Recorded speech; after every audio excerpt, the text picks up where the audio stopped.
Alright guys, in today's video I'll probably be doing the last part of the time stop series unless there's any other like things I want to add. But a person in the comments on the second part was wondering like how to make it freeze objects, and I thought that was a really good question. Like the time stop I designed wasn't really meant to freeze objects. That's not what it was for, but I was like, you know what, that's something important. So if we use the time stop we made, it doesn't work on like parts and stuff. It'll only work on players. And that's because in the script, we're looping through the players and freezing their body parts. So all we're going to have to do to make this affect the entire workspace is loop through the entire workspace and check if that it's like if there's a base part. It's the same logic, but we're looping through the entire workspace opposed to a player or just every player. Now, if you're not here to like understand the code, because I totally get that. I know some people just like to make games casually. All the codes in the pinned comment, if you followed up to this point and you have like the events in replicated storage, all that stuff, then you can go ahead and just copy the pinned comments code and it should work fine for your game. But at this point, I'm just going to be explaining like how it works for the people who want to know. So basically, this code will only work on players. So it's kind of painful, but we're gonna basically need to take this out, because we don't need to take it out necessarily. We could also modify it. Like we could do, let's see. I have like the correct version pulled up here because I don't want to have to go off the cuff entirely. We have, okay, yeah. So we're doing game.workspace dot, oh no, not dot, colon, get descendants. So get descendants is a Roblox function or method that basically gets, so you know how get children will get all these. Let's say if we said get children, it would get all the children, meaning it would get all of these, but it wouldn't get the children inside the children. So it would get spawn location, but it wouldn't get its decal.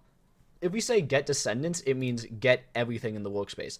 So yeah, because we're getting everything in the workspace, if your game's really large, this could be a little laggy. Just a fair warning, this could be a little laggy, but for most games, it's not going to be an issue, and I probably wouldn't worry about optimizing it that much. I've had no issues with lag personally, but this is a test world, so take that with a grain of salt, of course. But we're still going to play the sound, all that's good. If you don't have this, like, you might be coming from the original tutorial, this is just playing sound, basically. We added this in the second one where we did animations, but if you don't have this animation stuff, it'll totally work fine. Like if you don't have this and you don't have this, oh no, the sound was in the original one, my bad. If you don't have this animation, don't worry about that. That's completely fine. And I think the logic here still works. No, okay, so we're going to actually need to add a lot more because we're basically going to tell the game what we want to freeze. And you would think we just want to freeze everything, but we want to only really freeze the parts that aren't already frozen. And we want to only affect those parts. For example, like let's say we froze everything and then we unfroze everything. Well, if we can't distinguish between what we like newly froze and what was already frozen, we're gonna unfreeze the base plate and everything we built, which is obviously a big no-no. So what we're gonna do is we're gonna do if v is a base part, is just a I think I explained on the original one. It's a Roblox function. It returns true or false if it is that type. And base part just refers to like parts that are like parts, like body parts, anything that's like a sphere, anything that's like a Roblox base part, yeah. And we're also gonna check if it's not already anchored, because if it's already anchored, we probably don't want to anchor it because that could just mess it up. Because it's already anchored, so there's not really a point. We're just wasting like processing time. And we're also gonna want to check. Okay, so instead of doing player.userID, because we're not checking every player, so the object's not going to have a user ID, we could just do v.parent.name is not equal to, and then player.name. Because that means, like, if it's one of their body parts, it's going to be equal to player.name, so it won't freeze. And there's one last thing we can do, and of course, if you have something else that maybe just slipped my mind that you don't want to get anchored, you can feel free to add it, but what I'm adding right now is probably all you're going to need. And we're going to also do v.parent And not v.parent is a accessory. If you're not familiar with not, it basically just reverses the value. So is a accessory, if that's true and we put not, it'll be false basically if we put not. So if it's not an accessory, because we don't want to freeze the accessories. This was screwing me up when I was like trying to test this. It was freezing the accessories and I kind of struggled with that, so I had to add this. And then now, honestly, we could probably get rid of this because we've already gotten the base post. So this is every base post in the game. Every base post that isn't anchored and not the player who stopped times base post and isn't an accessory. Or part of an accessory, you should say. Then this will work. Now, if there's something that doesn't fall in that category, it's not going to get anchored. So if something's not getting anchored for you, make sure it passes these checks. But honestly, this should apply to almost everything in the game, really. I think, yeah, this is not right. Okay. Now what we're gonna do is, like I was saying, we're gonna distinguish from the ones that we stopped, like ourselves, and the ones we didn't.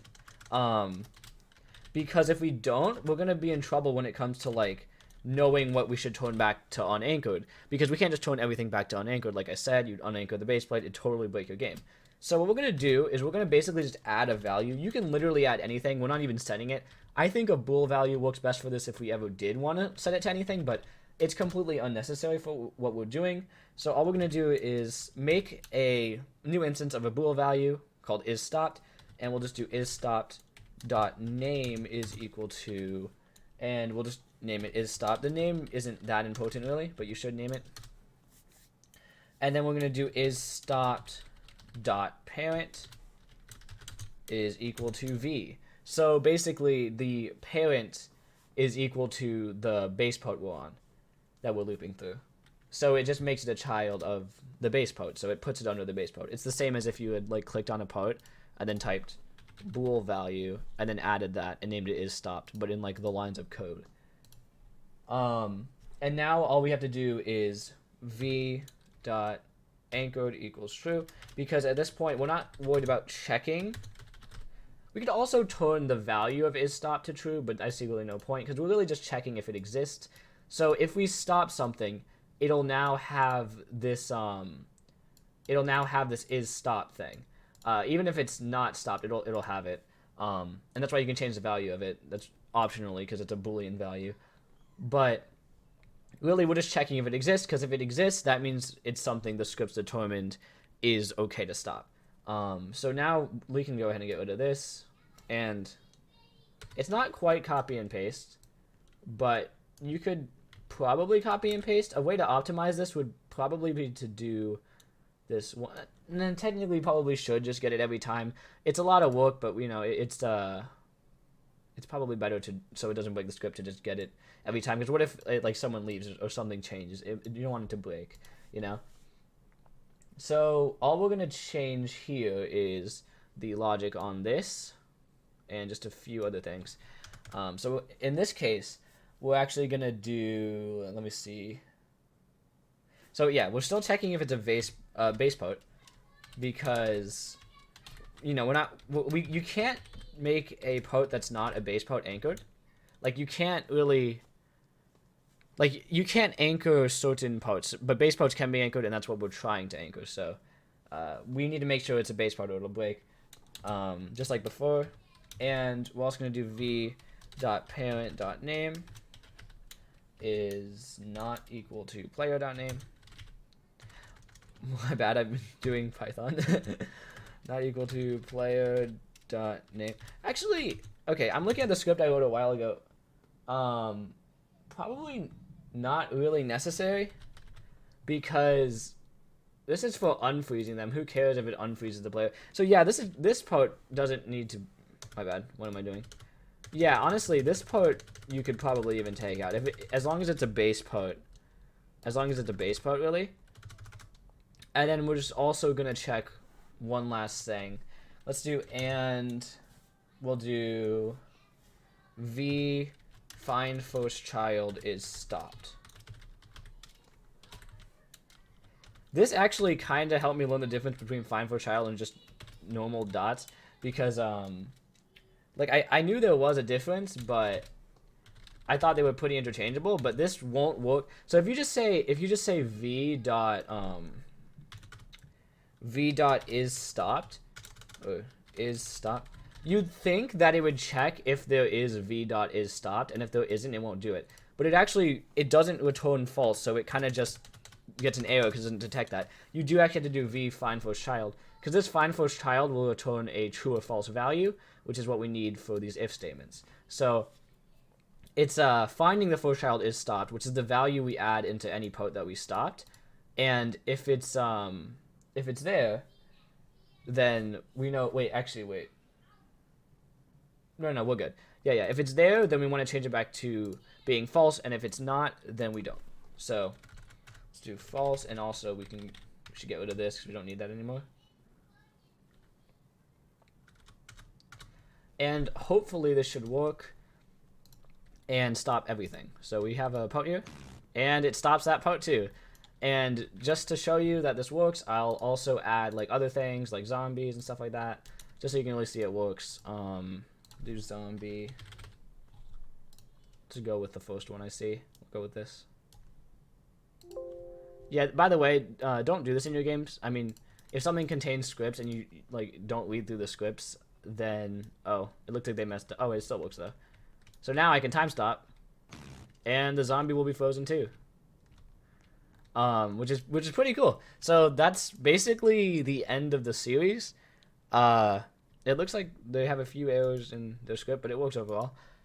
Yeah, that's basically the end of the series. So if you want to know how to do anything, feel free to leave it in the comments. Like I'm pretty small, so I'll respond to really every comment within maybe 12 hours sometimes. And I can make a tutorial just like off the cuff, you know? So if there's anything you are struggling with, then just feel free to leave a comment. I'll help you. Now, I'm not like the best scripter, so I can't guarantee I'll be able to help, but most of the time I'll try my best, you know? Anyway, hope you all make a freaking epic game with this effect, and best of luck to you guys.